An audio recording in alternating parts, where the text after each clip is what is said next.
우리가 교회를 이루어감에 있어서 참 이런 교회였으면 좋겠다, 이런 마음을 갖게 되어지고, 또 이런 교회는 이런 직분자와 이런 성도가 있었으면 좋겠다라고 하는 생각을 갖게 되어집니다. 교회는 건물을 교회라 하는 것이 아니고 예수 그리스도 안에서 생명 얻은 우리들, 이 공동체를 교회라 일컫습니다. 이 교회를 이루어감에 있어서 직분자가 필요하고 또한 함께 섬기는 성도들이 필요하는데, 성경이 원하는 이런 직분자, 이런 성도 되었으면 그런 심정을 담아 오늘 말씀을 증거하려고 합니다. 바울에게는 참 좋은 사람들이 많이 있었어요.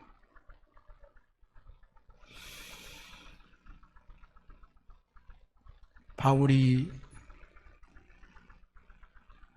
예수 믿는 사람들을 핍박하려고 다메섹 도상으로 가다가 주를 만나요. 그래서 확실하게 변화를 입어요.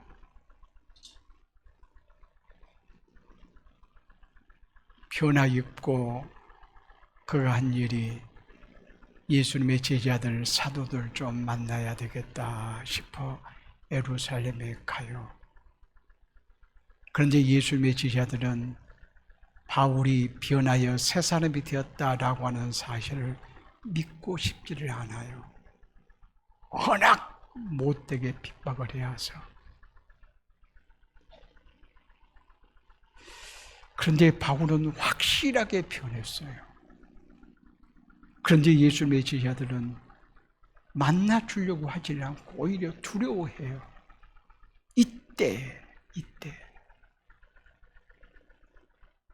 예수님의 제자들이 굉장히 신뢰하고 좋아하는 바나바라고 하는 사람이 있었어요. 이 바나바가 예수님의 제자들에게 바울은 예수를 분명하게 만나 새 사람이 되었다, 확실하게 변했다, 이 사실을 바나바가 예수님의 제자들을 설득합니다. 그러니까 바울이 변하여 새 사람이 되었으나 일을 할 수 없을 때 일을 할 수 있도록 이끌어주는 그 사람이 누구? 바나바. 그러니까 바나바는 바울을 세워준 사람이에요. 일꾼으로 일하도록 협력해 줬던 사람이에요. 이런 사람이 바울에게 있었어요. 그런가 하면 바울은 사역하면서 믿음 안에서 참 아들이라고, 사랑하는 참 아들이라고 이렇게 고백할 만큼 바울의 신앙의 영향력을 받은 디모데가 있었고 디도가 있었어요. 그런가 하면 바울은 에바브로 디도에게 뭐라고 표현하는가 하면 빌립보서 2장 25절 말씀을 보면 이렇게 말씀해요. 빌립보서 2장 25절. 그러나 에바브로를 너희에게 보내는 것이 필요한 줄로 생각하노니 그는 나의 형제요, 함께 수고하고 함께 군사된 자요, 너희 사자로 내가 쓸 것을 돕는 자라. 얼마나 아름답게 표현하는지.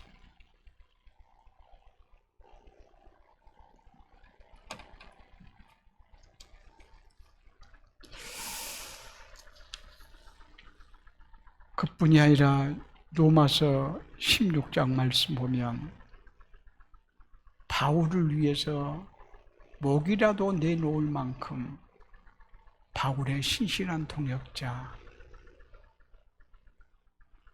브리스길라와 아굴라가 있었습니다. 로마서 16장에서는 바울의 동역자들에 대해서 많이 열거를 하고 있어요.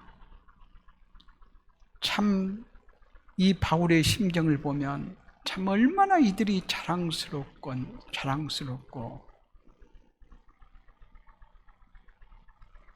애정 넘치는 표현들로 바울이 어필하고 있는지요. 이들은 모두 다 바울에게 큰 위로와 기쁨이 되었고, 저들의 수고와 희생 때문에 바울은 또한 기쁨으로 생명 걸어 복음을 위해서 사역할 수 있었습니다. 저들 때문에 바울은 더욱 찬란하게 빛날 수가 있었습니다.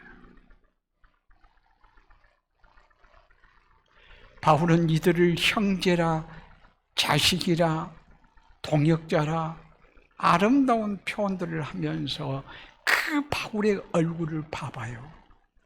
얼마나 찬란하게 빛나는지. 그런데 오늘 본문의 말씀 보면 이 세 사람도 바울에게 이런 좋은 동역자였어요. 15절 말씀 보면 이런 말씀이 있어요. 오늘 본문의 말씀 15절 말씀, 다 같이요. 형제들아, 스데바나의 집은 곧 아가야의 첫 열매요 또 성도 섬기기로 작정한 줄을 너희가 아는지라 내가 너희를 권하노니. 여기 보면 스데바나는 아가야의 첫 열매요라고 이렇게 말씀해요. 이 말씀 속에는 굉장히 중요한 의미를 가지고 있습니다. 첫 열매란 말은 나의 수고의 아름다운 결론이야 라고 하는 이런 의미의 말씀이기도 합니다. 스데바나를 자랑 삼아 얘기해요. 고린도 교회를 보면 1장 초반부에 당파 싸움을 해요, 교회가. 나는 바울파, 나는 아볼로파, 나는 게바파, 나는 그리스도파. 서로 당파 싸움을 해요. 그럴 때 바울이 이렇게 말해요.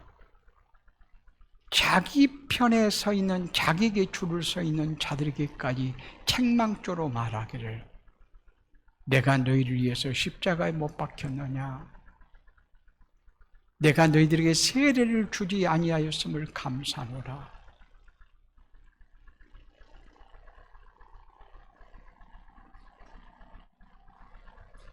그러면서 바울이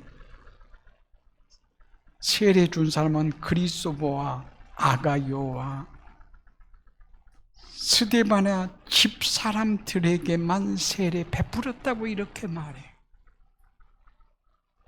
고린도전서 1장 16절 말씀 한번 봐봐요. 고린도전서 1장 16절, 내가 또한 스데바나 집 사람에게 세례를 베풀었고 그 외에는 다른 사람에게 세례를 베풀었는지 알지 못하노라. 스데바나 집 사람에게 세례를 베풀었다. 바울이 거의 세례를 베풀질 않았어요. 왜 그랬을까요? 세례가 그렇게 중요해서. 세례는 자신은 죽고 예수로 살기로 결심한 자에게 확증해 주는 표로 베푸는 거거든요. 그리스도와 연합된 표식이에요. 그리스도의 온전한 사람이라는 표라 그 말이에요. 그래서 바울은 웬만하면 세례를 베풀질 않았어요. 그런데 스데바나 집사람에게 세례를 베풀었다라고 하는 사실을 자랑스럽게 생각해요. 자랑스럽게 생각할 수 있었던 것은 오늘 본문의 말씀에 이는 아가야의 첫 열매요라고 스데반을 칭찬할 수 있었기 때문이었다라고 이렇게 말씀할 수가 있을 겁니다.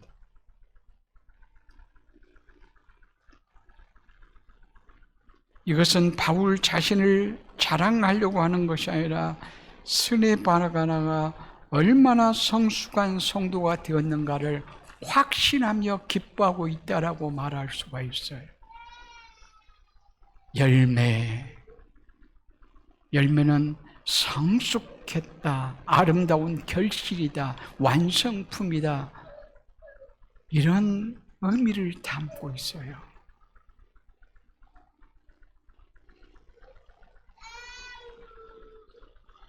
제가 이런 설교를 하면요, 어떤 분은 나 목사님의 열매잖아요, 이런 분들이 종종 있어요. 그런데요, 열매는요, 오늘 본문에서는 바울이 스데반을 향해서 고백하는 내용입니다만,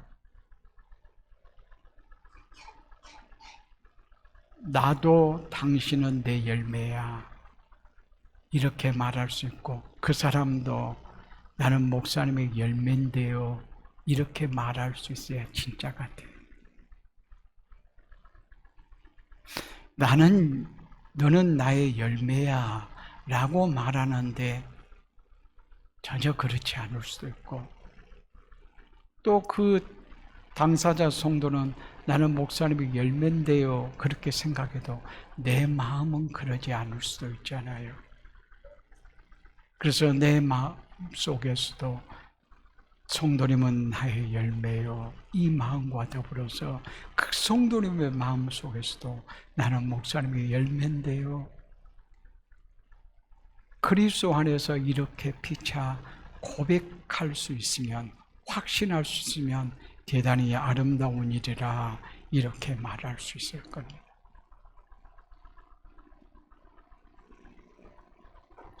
그리고 15절 말씀 보면 스데바나는 어떤 사람이라고 말씀하고 있는가요?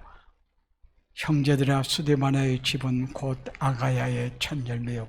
또 성도 섬기기로 작정한 줄을 너희가 아는지라. 성도 섬기기로 작정한 존재로 살았다 그 말이에요. 이런 직분자에 있다 그런 말씀이에요. 여러분이 성숙하고 싶지요, 신앙이. 그 목적이 무엇인가요? 여러분 그리스도 안에서 부유함을 고백하고 싶지요. 그 목적이 뭔가요? 예수님이 이 세상에 오신 목적이 있지요. 그 목적이 무엇일까요? 직분자가 되어질 때 직분자의 목적이 무엇일까요? 여러분 은사가 있는데 또한 재능이 있는데 그 목적이 무엇일까요? 제가 물으면 여러 가지로 물었습니다. 그러나 답은 하나예요. 이런 경우를 지난주 설교 백문일답 예수 그리스도라, 예수 그리스도가 답이라 했는데 오늘의 질문은 무엇이 답일까요? 좀 전에 내가 질문했던 답, 여러 가지로 질문했습니다만 해답은 하나예요. 이것은 섬김이어요. 섬김이에요. 왜 성숙하려고 합니까? 라고 물으면 섬기고 싶어서요. 왜 은사와 재능을 구한가요? 이것을 살리려고 그런가요? 섬기고 싶어서요.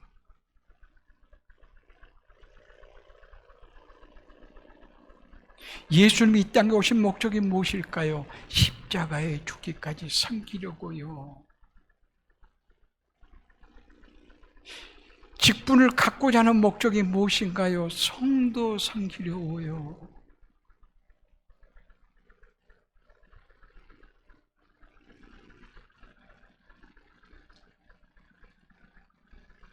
직분을 받음 자체가 성숙이 아니라 직분대로 잘 섬김이 성숙의 증거라라고 이렇게 말씀할 수 있어요. 우리가 예수 믿는 목적이 성취되었다 그러면 잘 섬기는 거고, 내가 정말 그리스도 안에서 마음껏 부유함을 누리고 싶거든요. 이 부유함을 누리는 것은 무엇이라겠어요? 고린도후서 6장 10절 말씀 보면 많은 사람을 부욕해 하는 것, 많은 사람을 섬기는 것,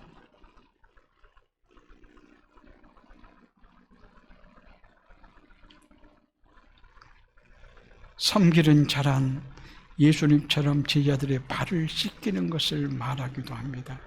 그러니까 섬기는 것은 눈으로 구경하고 입으로 말하고 여기에서 끝나는 것이 아니라 손과 발로 일하며 수고하는 것을 말합니다.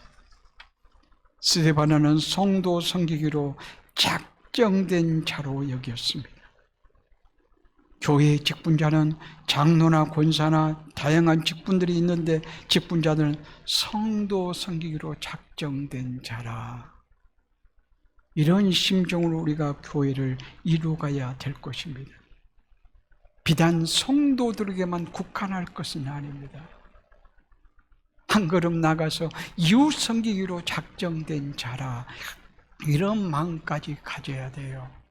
이 세상의 빛과 소금 되어 선한 영향력을 끼칠 수 있어야 된다, 그런 말씀이에요. 누가복음 10장 말씀 보면 사마리아인 비유, 사마리아는 선한 사마리안 얘기가 나옵니다. 거기에 너의 이웃은 누구냐? 라고 하는 말씀이 있는데, 나의 이웃은 내게 있는 무엇인가를 필요로 하는 모든 자가 나의 이웃이에요.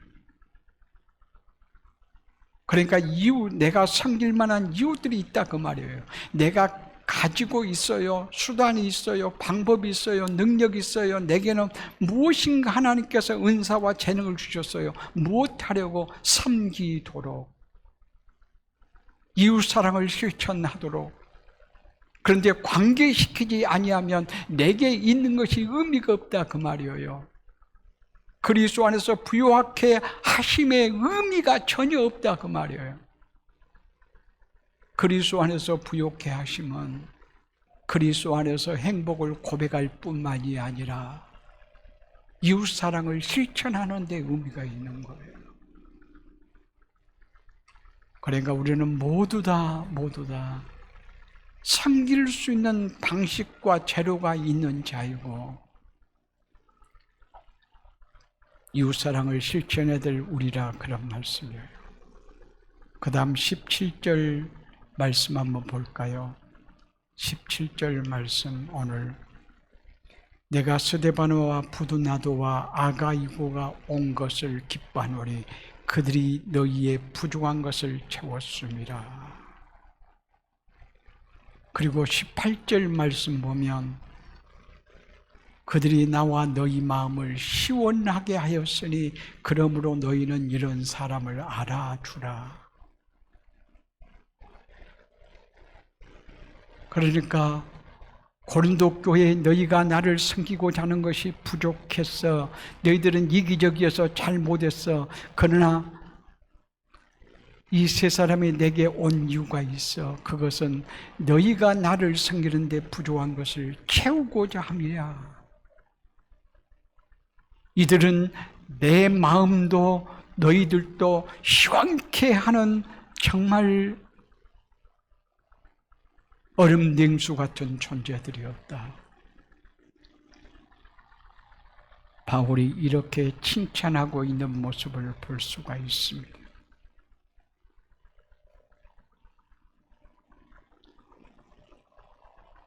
예수님의 피로를 채우며 예수님의 마음을 시원케 했던 사람 하면 한 가정, 마리아, 마르다, 나사로,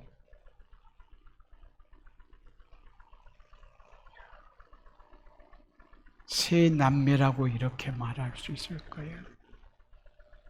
이들은 베다니에서 살고 있었는데 예수님이 베다니에 들렸다면 이곳에 들리는 거예요. 그래 쉬는 거예요. 예수님의 피로를 채워줘요. 예수님의 마음을 시원케 해주는 자였다. 이렇게 말할 수 있어요. 그런가 하면 빌립보서 2장 30절 말씀 보면 이런 말씀이 있어요. 다 같이요. 다 같이 한번 읽어요. 그가 그리스도의 일을 위하여 죽기에 이르러도 자기 목숨을 돌보지 아니한 것은 나를 섬기는 너희의 일에 부족함을 채우려 함이라. 나를 섬기는 너희의 일에 부족함을 채우려. 너희들이 나를 섬겨 주려고 하는데 뭔가 부족하니 그것을 네가 채우려고 했어. 어느 정도로 했냐면 죽기에 이르러도 자기의 목숨을 돌보지 않고 누가 에바브로디도가 바울이 감옥에 있을 때 빌립보 교회는 헌금을 모아서 에바브로디도 편에 보내요. 에바브로디도에게 감옥 안에 있는 감옥 안에 있는 바울을 돕도록 했어요. 그럴 때 에바브로디도는 죽기에 이를 만큼 병들었어도 빌립보 교회가 섬겨야 될 바울을 자신이 대표자로 와서 섬기면서 죽기에 이르러도 자기의 몸을 돌보지 아니할 만큼 섬겼다고 말해요.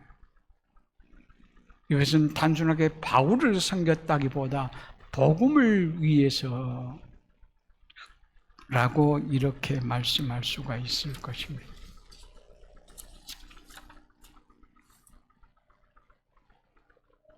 가끔 사람을 만나보면 마음이 답답하고 참 괴롭고 근심하게 사는 사람이 있는가 하면 마음을 시원하게 하고 즐겁게 하고 기쁘게 하고 생동감 있게 하는 자들이 있습니다. 우리는 어떤 유에 속한지요? 잠언 25장 13절 말씀 보면 이런 말씀이 있어요. 다 같이요. 충성된 사자는 그를 보낸 이에게 마치 추수하는 날에 얼음 냉수 같아서 능히 그 주인의 마음을 시원하게 하느니라. 충성된 일꾼을 말해요. 충성된 일꾼. 추수하는 날에, 추수하는 날이라는 말은 무슨 말이에요? 막 땀 흘리고 힘들고 막 목마르고 그런 날에 그 말이에요. 얼음 냉수 같아서 열심히 일하고 땀 흘려 막 지쳐있고 물 한 컵 있었으면 그런데 얼음 냉수 같은 존재가 되어진다면 얼마나 좋은가. 그러면서 그 주인의 마음을 질 시원하게 한다. 스데바나와 부두나도와 아가이고와 그리했어요. 시원하게 바울의 마음과 성도들의 마음을 시원하게 했던 직분자들이었다. 이렇게 말할 수 있어요. 피로를 채웠다 그 말이에요. 여러분 가끔 등이 가려울 때 있죠. 등이 가려울 때. 그러면 좀 긁어주세요. 배우자에게 그렇게 얘기할 거예요. 누구에겐가 좀 긁어달라고.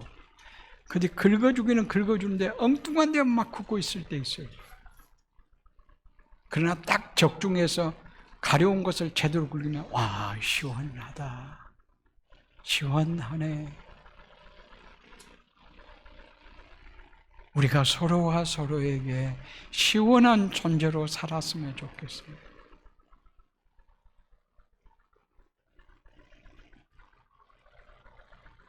결국 오늘 본문에 나온 일꾼들을 보면 어떤 특징이 있습니까? 섬기는 자다. 또 피로를 채우는 자다. 또 시원케 하는 자다. 이런 특징을 가지고 있어요. 우리가 이런 성도, 이런 직분자가 되면 참 좋지 않겠어요? 섬긴다. 섬김은 무슨 증거라고요? 그리스도 안에 부요함의 증거예요. 채운다. 피로를 채워줘서 저 사람을 행복해 한다. 그러므로 말미암아 모두를 시원케 하는 이런 역사가 있었으면 얼마나 좋을까요? 그러면서 이렇게 신실하게 일하는 일꾼들을 어떻게 하라고요? 알아주라, 순종하라, 존경하라, 이렇게 성도들에게 말씀하고 있어요. 빌립보서 2장 29절 말씀만 볼까요? 이러므로 너희가 주 안에서 모든 기쁨으로 그를 영접하고 또 이와 같은 자들을 존귀 여기라. 그러니까 에바브로디도가 자기 몸도 아끼지 아니하고 여러분들을 위해서 바울을 섬겼는데 이런 자를 영접하고 이런 자를 존귀 여기라. 알아주어라. 오늘 본문의 말씀에서도 알아주라고 이렇게 말씀하고 있죠. 마지막 절 18절 말씀 보면 이런 사람들을 알아주라. 너희는 이런 사람을 알아주라. 이 알아주는 것은 자기 복이에요. 자기 복. 자기를 축복하는 거예요. 누군가가 참 사랑스럽네, 수고하네, 귀하네, 참 칭찬하고 싶네. 칭찬하는 내 입술을 통해서 내 마음에서 무엇이 나올까요? 행복이 나오잖아요. 내가 칭찬한다고 하는 것은 내 자신이 너무 행복하거든. 그 말이에요. 그러니까 알아주는 것은, 칭찬하는 것은 결국 내 복이다. 저 사람 알아줌으로 저 사람에게 힘과 격려와 위로가 될 뿐만이 아니라 결국은 내게 유익이라. 그래서 함께 유익이라 라고 이렇게 말씀할 수가 있을 것입니다.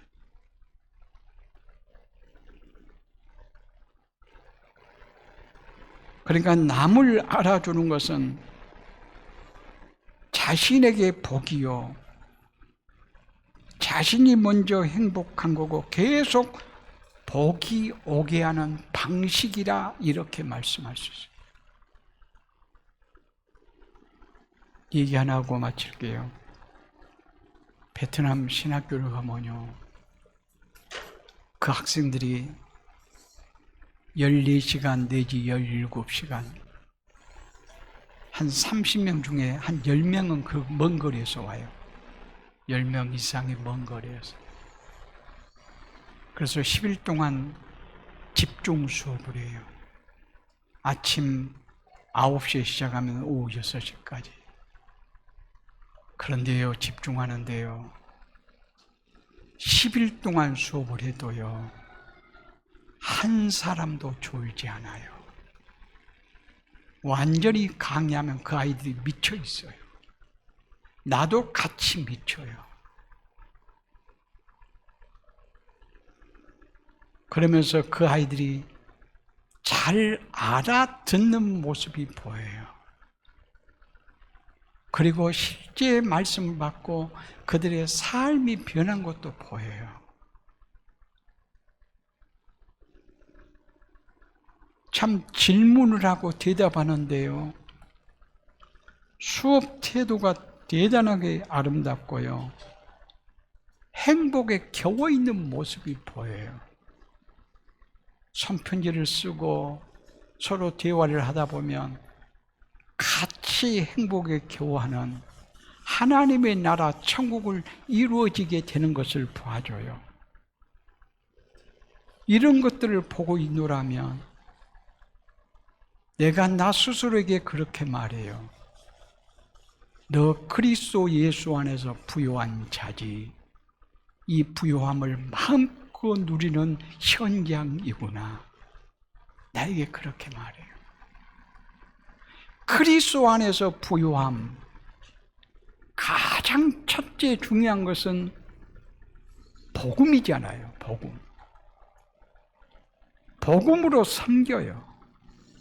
그리고 그들에게 필요한 것, 일상생활 속에서 필요한 것 있으면 막 섬기고 싶어요. 주고 싶어요. 내게 무엇인지 있으면 줘요, 또. 인간적으로 그들에게 받는 것은 없어요. 그냥 줘요. 시간도 주고, 열정도 주고, 복음도 주고, 필요하면 물질도 주고, 이것저것 막 줘요. 이것이 복음의 부요를 누리는 거라. 이렇게 말할 수 있어요. 이게 바로 섬김이다. 이게 바로 채우는 거다. 이게 바로 시원케 한 거다. 얼마나 아름답고 행복한 공동체가 되어지는지. 이 공산 국가에서 복음을 자유롭게 전할 수 없는 곳에서 자유롭게 찬양하며 자유롭게 복음을 전하는 기간은 몇 년 남지 않았을 거예요. 중국의 선교사들이 다 쫓겨났어요. 베트남도 그럴 수도 있어요. 그러나 지금은 활짝 문이 열려 있어요. 이런 직분자, 이런 성도, 함께 마음을 그리스도 안에서 공유하면서 시원함을 느낄 수 있는 이런 공동체. 이게 바로 하나님의 나라의 모습이지 않느냐. 그래, 행복에 겨워서 사역을 해요. 우리도 이웃과의 관계에서, 교회 공동체에서 이런 직분자, 이런 성도, 이런 이웃들이 되어줄 수 있기를 바랍니다. 기도하시겠습니다.